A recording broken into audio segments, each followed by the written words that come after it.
much for being with us. The French President Emmanuel Macron received a warm and pomp-filled welcome from King Charles III. Macron's three-day state visit to Britain is the first by an EU head of state since Brexit, accompanied by his wife Brigitte. Macron hailing an important moment for our two nations after landing and heading straight for Windsor, west of London, to meet the British monarch. President Macron then speaking a little earlier in the London Parliament in English. Every time Vladimir Putin's Russia advances in Ukraine, the threat moves closer to us all. We will never accept the theory that might is right. And I want to be clear. This is why, together with you, Mr. Prime Minister, we decided to launch last February this coalition of the willing you mentioned. And this coalition was just the signal that the Europeans will never abandon Ukraine. Never.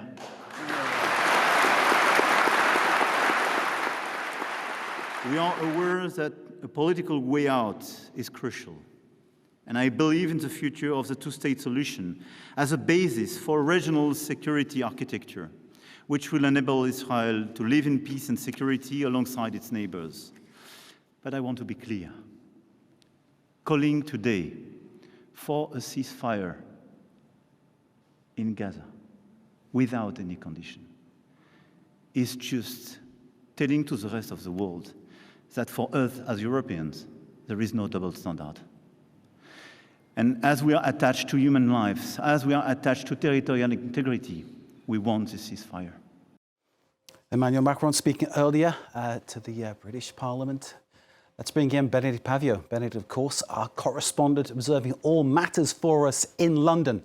Benedicte, a very good evening to you. What kind of an impact did the French president have?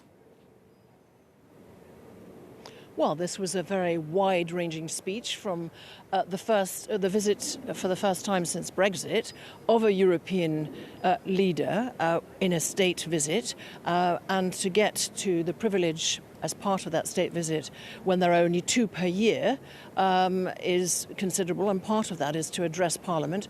And I think that the room was packed. The speech was highly anticipated. The French president delivered the whole speech in English, and I think it was very powerful because it was very wide-ranging. And the key themes were really about the collaboration together. I could say we are stronger together. And that, of course, we're 120 years into the Entente Cordiale, more than that, actually. And so, whether it's about how to handle AI, whether it's about having a mobility scheme between youths, whether it's about the challenges that are posed by, whether Iran, nuclear, whether it's Ukraine, where we heard very clearly the French president saying, we will never abandon you. He kept on talking also about things that the two countries had in common. And it's almost as if I could summarize by saying, he's saying, well, look, if we don't work together, as we face the same challenges, surely we know that we will be better and stronger together. We're already doing that. Let us be stronger together. And of course, he's placing that in a context where there are many challenges, security challenges, for the first time a war in Europe, in Ukraine. There are big problems and challenges, whether it's for our economies, whether, of course, it's threats and cyber hacking.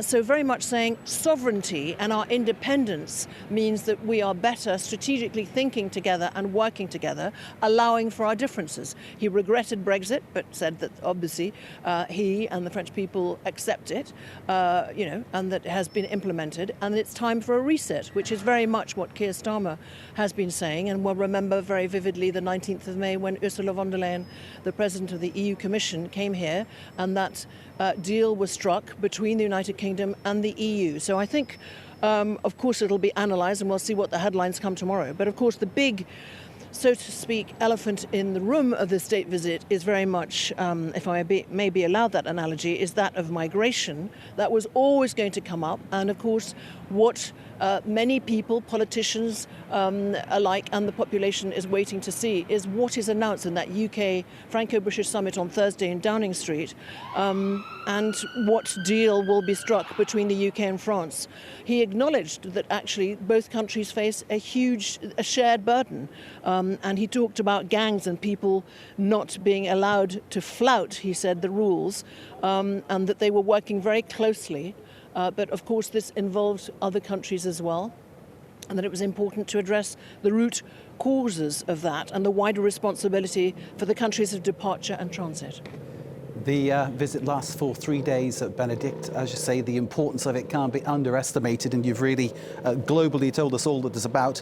We'll leave it there. Thank you very much indeed. Benedicte Paviot, our correspondent in London, where Emmanuel Macron is beginning a 3-day state visit, and as Benedict was saying, outlining all the areas of cooperation and mutual interest between France and the United Kingdom. We'll bring you more, of course, as that develops. We understand a very sumptuous state dinner being planned.